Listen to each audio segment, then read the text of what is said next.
sa kanto, hilom ra pirmi way daghang istorya. Walay ayo kuno, hingon pa nila, way kaugmaon, way mapala.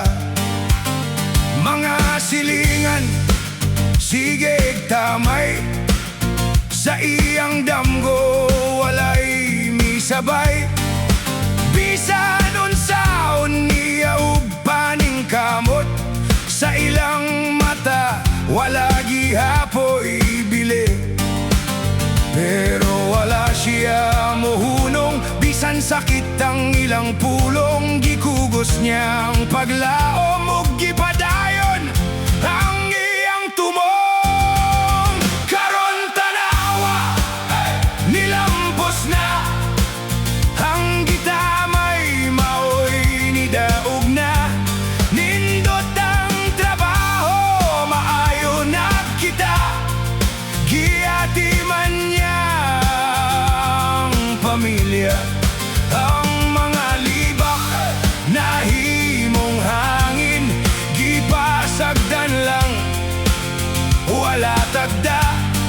Kayang tinuod nga kalampusan, dili mapugngan sa panaway nila.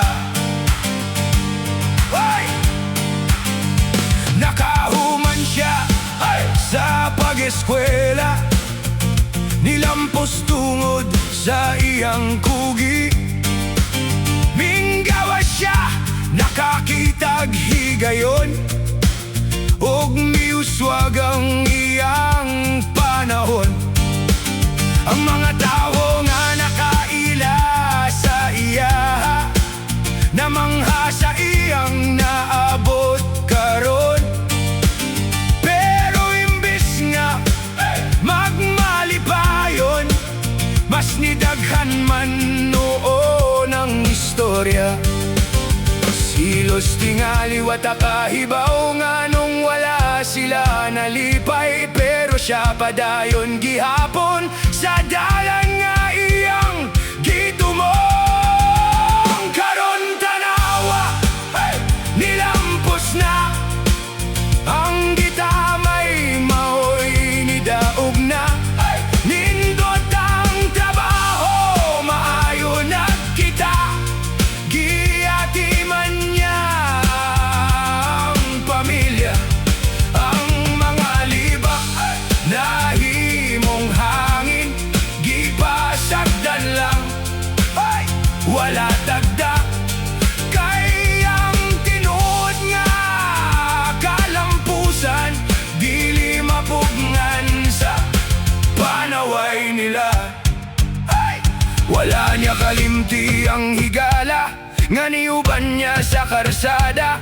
Tinudanay nga mga barkada, maora jud ang iyang gitagad. Samtang ang uban nagpabilin sa ilang pagdumot og saway.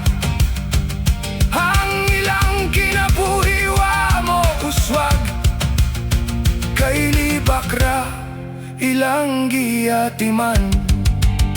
Karon tanawa, nilampos na, ang gitamay, maoy nidaog na. Ubos man siya gisugdan, apan taas ang iyang nabtan. Ang leksyon nga atong makatonan, dili tanang sulti, tinuod bay. Kay usahay ang gitamay karon, ug mamao di ay ang malamposon. Padayon lang, ayaw kabalaka, kay katong mga hinawayon. Kay ang ilang mahimo libakra, samtang ikaw nagpadayon.